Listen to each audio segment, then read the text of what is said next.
Simula ngayon, hindi na magsasagawa ng buy-bust operation o plantokhang at raid kontra droga ang pulisya. Alinsunod sa utos ni Pangulong Duterte. Bubuo rin daw ng Counterintelligence Task Force ang PNP para imbestigahan naman ang mga tiwaling pulis. Makibalita tayo kay Lala Roque. Mula noong July 1, 2016, mahigit 43,000 na ang operasyong isinagawa ng pulisya kontra droga sa buong bansa. Mahigit 2,500 ang napatay, mahigit 52,000 ang naaresto.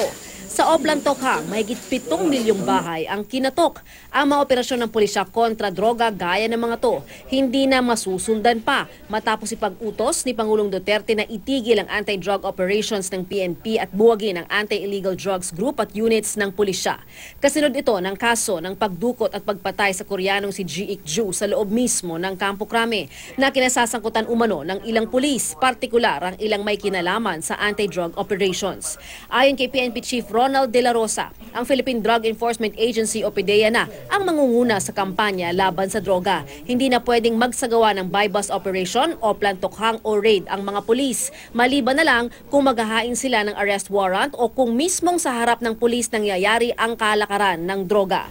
Aminado si De La Rosa na may breakdown on discipline daw sa PNP kaya may mga tiwaling pulis. Kaya ang dating war on drugs magiging war on scalawags cops na raw. Iimbestigahan ang mga tiwaling pulis bilang bahagi ng internal cleansing sa PNP. That has been wholly focused to the war on drugs, biglang nag-stop, nag-freeze. So, that's the decision of the President. But we will not stop our anti-criminality.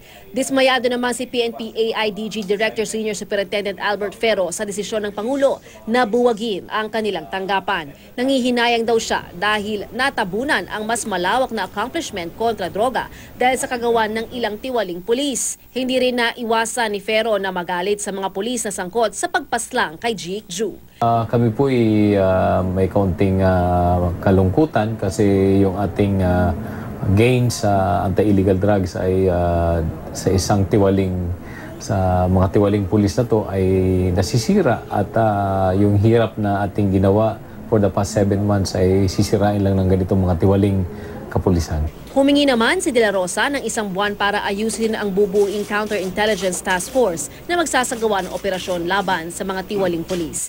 Pinagpipilian pa nilang maigi kung sino ang mamumuno nito at ang kukumpleto sa 100 miyembro. Sa Metro Manila at Luzon magkukonsentrate ang CITF dahil ayon kay De La Rosa, narito ang halos lahat ng scalawag na pulis. Concentrate on our internal cleansing.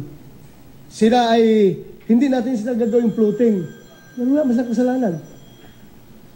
I leave it up to the unit commanders. Sinuspindi naman ni Senator Ping Lacson ang pagdinig sa Senado sa umunoy tokhang for ransom. Ayon kay Lacson, dapat munang hintayin ng Senado ang ilang pagbabago sa kampanya kontra droga ngayong nagsasagawa ng internal cleansing sa PNP. Lala Roque, GMA News.